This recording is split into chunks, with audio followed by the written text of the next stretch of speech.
अस्सलाम वालेकुम नाज़रीन, उम्मीद करता हूँ सब अल्लाह के फजल करम से खरीद से होंगे। पेमेंट अकाउंट मैनेजर हम एक टेम्पलेट बना रहे हैं माइक्रो एक्सेल में वीबीए की मदद से। आज उसका पार्ट 4 है। इस पे हम अब जितने भी बटन हमने बनाए थे उनकी देखेंगे, हम वीबीए कोडिंग देखेंगे, हम उसकी कोडिंग जो है उसके ऊपर वो जो फंक्शनैलिटी जो है उनकी हम कैसे करते हैं। तो चलिए बगैर वक्त ज़ाय किए चलते हैं हम आज की वीडियो पे और बाकी वहीं पे डिस्कस करते हैं। ये हमारा पेमेंट वोचर और इसमें हम सबसे पहले काम करेंगे सेव एंड अपडेट। और ये इसका जो जो है वो सेव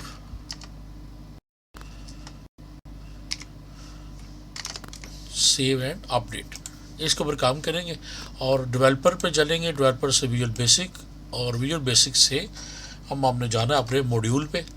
तो हमारे पास 2 मॉड्यूल हैं। ये ऑटो वर्ड्स जो हमने, जैसे मैंने आपको जिक्र किया था कि ये ऑटो वर्ड जो है, ये जो ऑटोमेटिकली जब हम जो है वो डिजिट में अमाउंट लिखते हैं तो ऑटोमेटिकली ये इन वर्ड में जो है वो ऑटोमेटिक हो जाती है, उसके लिए है। और इसको बाद में देखेंगे। अभी हम देख रहे हैं अदर्स जितने भी मॉड्यूल्स हैं, इसके लिए क्या करते हैं, इंसर्ट और मॉड्यूल, ये वाला यहाँ से हम करते हैं। जैसे पिछली वीडियो में हम देखा था कि हमने फॉर्म उस पर इंसर्ट किया था और फॉर्म के ऊपर जो है हमने काम किया था, फॉर्म के ऊपर इसका ये वाला फॉर्म पूरा बनाया था। इसमें सेव, कैंसिल और एग्जिट और इसके जो इनिशियलाइज पे जो एक कोड था वो हमने नई आईडी के लिए वो लिखा था।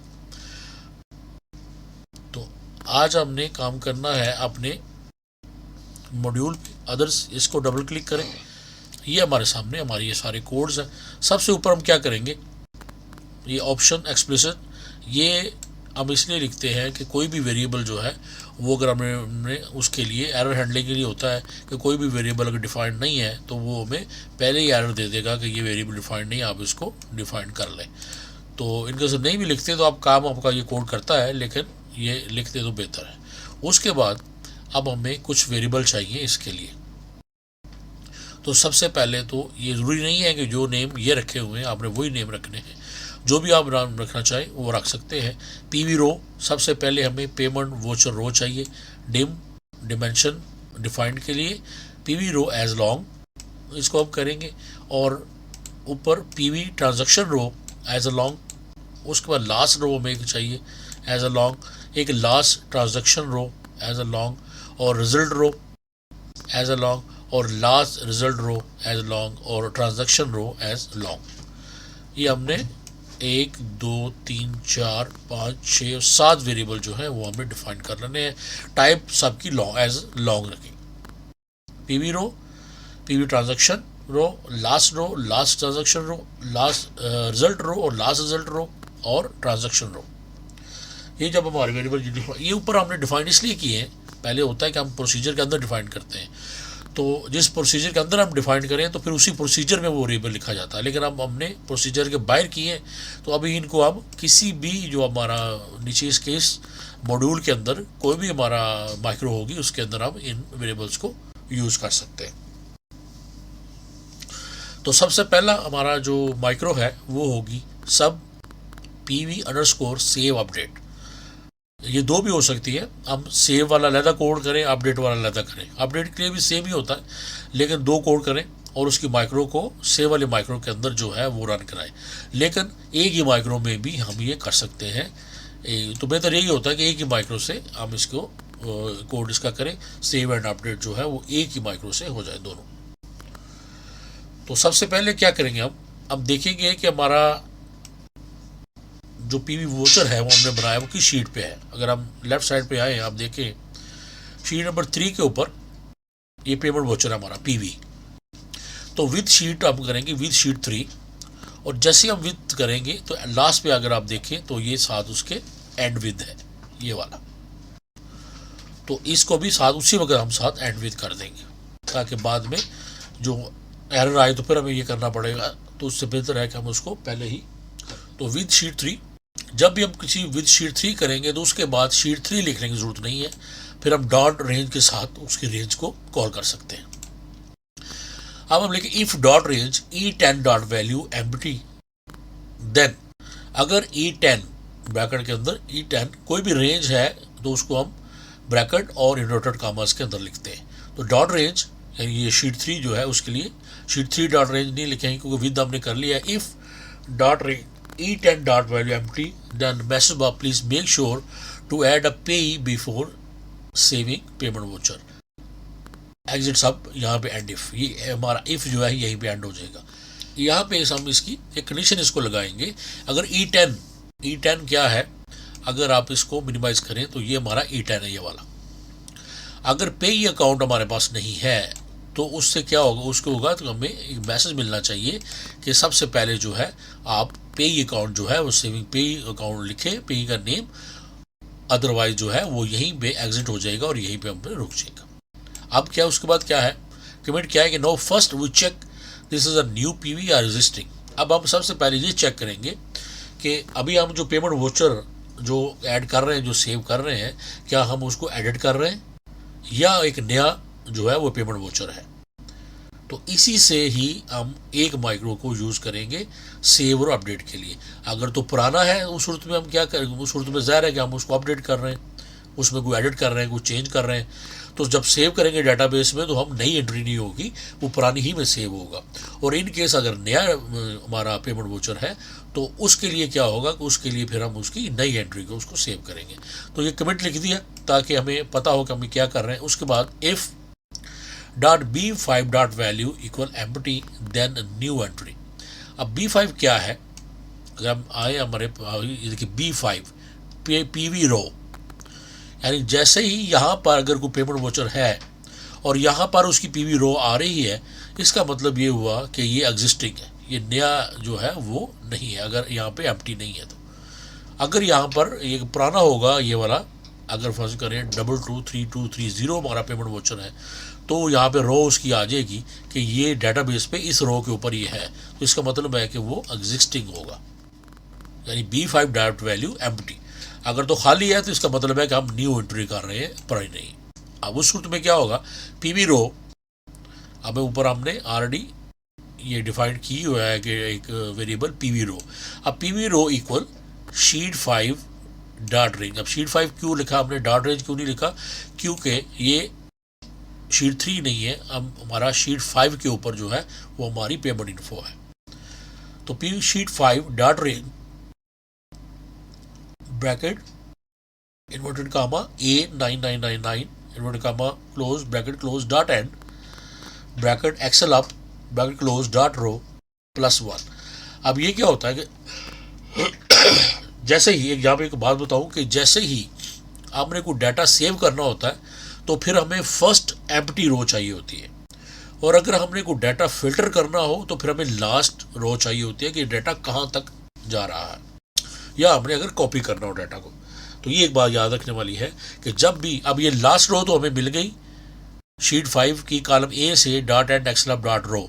अब प्लस जब 1 हम करेंगे तो फिर हमें फर्स्ट एम्प्टी रो जो है वो मिल जाएगी। आगे मैंने कमेंट इसका कर दिया कि फर्स्ट अवेलेबल रो, यानी फर्स्ट अवेलेबल रो में मिल जाएगी। अब फर्स्ट अवेलेबल रो हमने कहाँ सेव कर दी, PV रो के अंदर।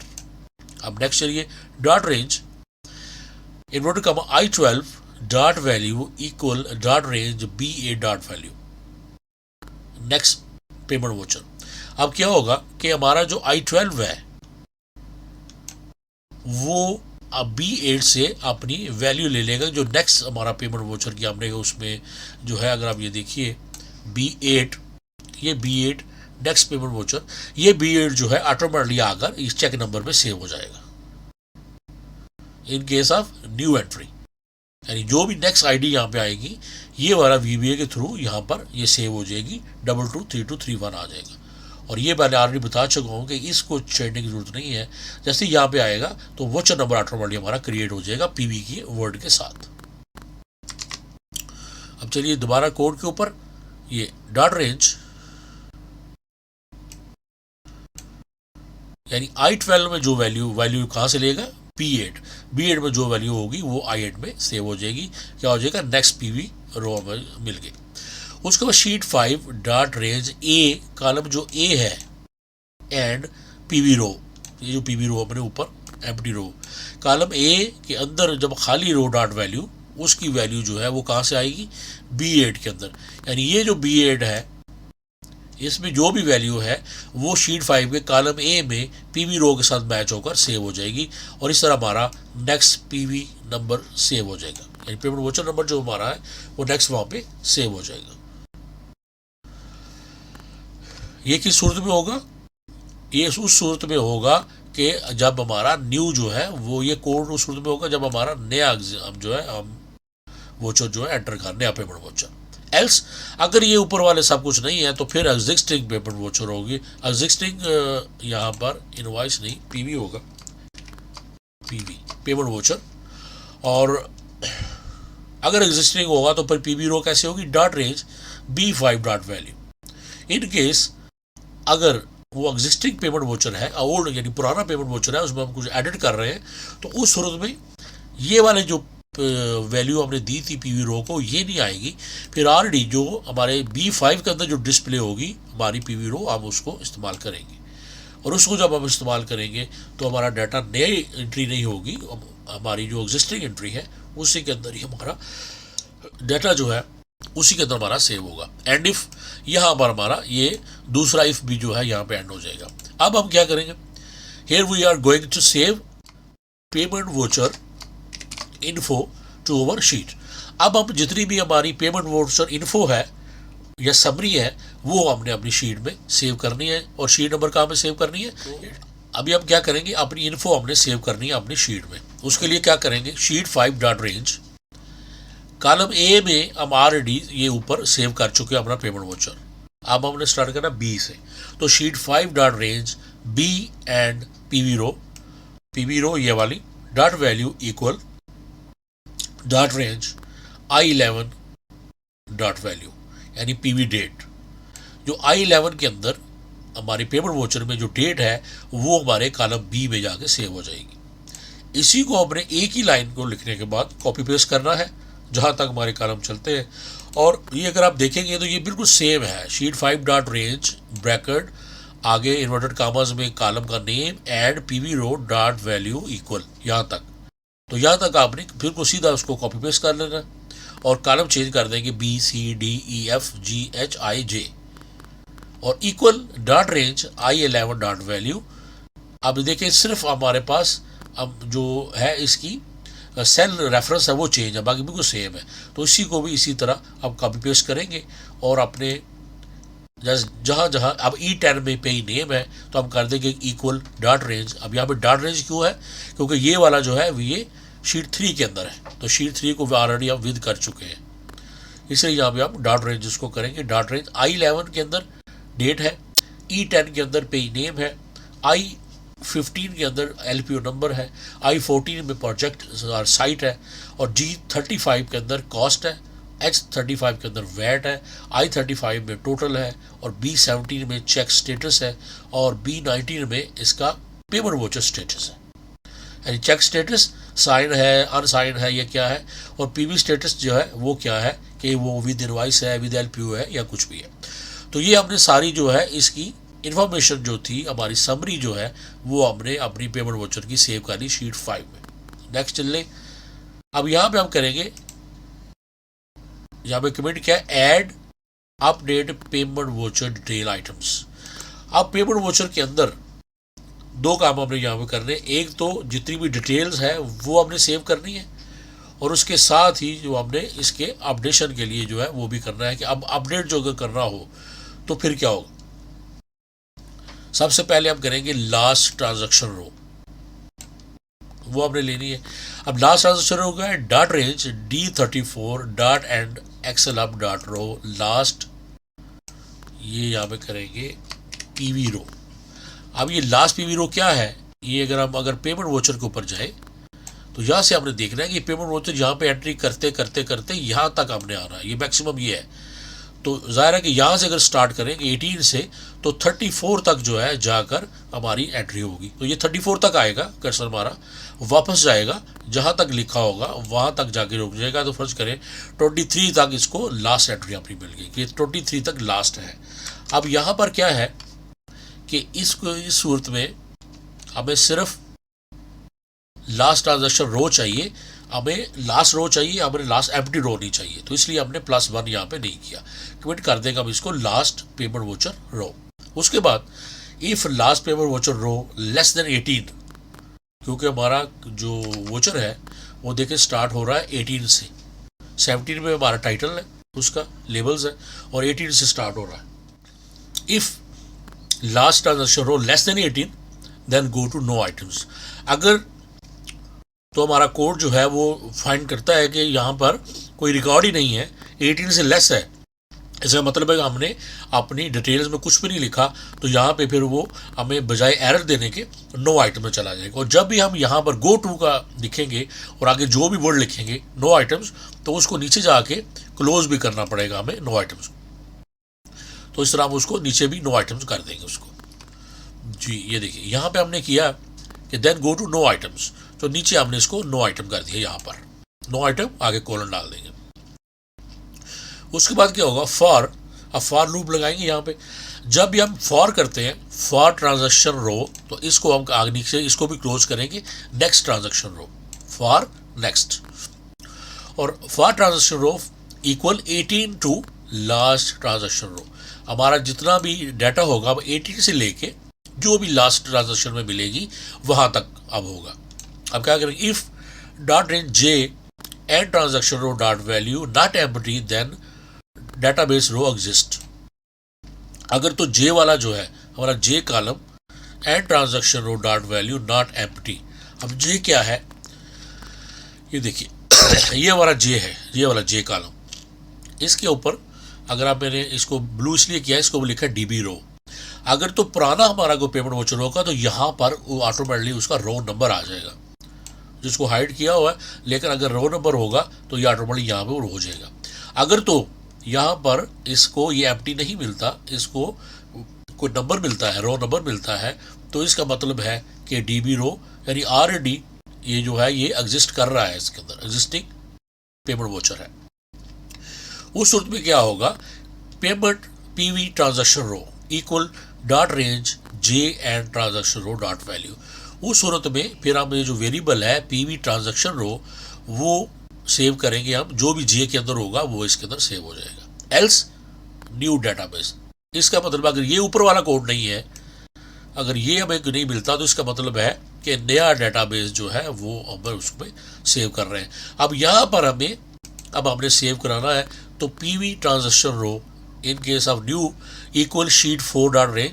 अब हमारी जो डिटेल है वो शीट 4 के अंदर है, ये मुझे आगे पीछे होगी हुई है, मैंने उसी तरह रहने दिया था कि पहले जो है वो 5 पे जो है वो डिटेल होनी चाहिए थी 4 पे इन्फो, लेकिन मैंने 4-5 कर दिया हुआ, तो इससे कोई फ़र्क नहीं पड़ता।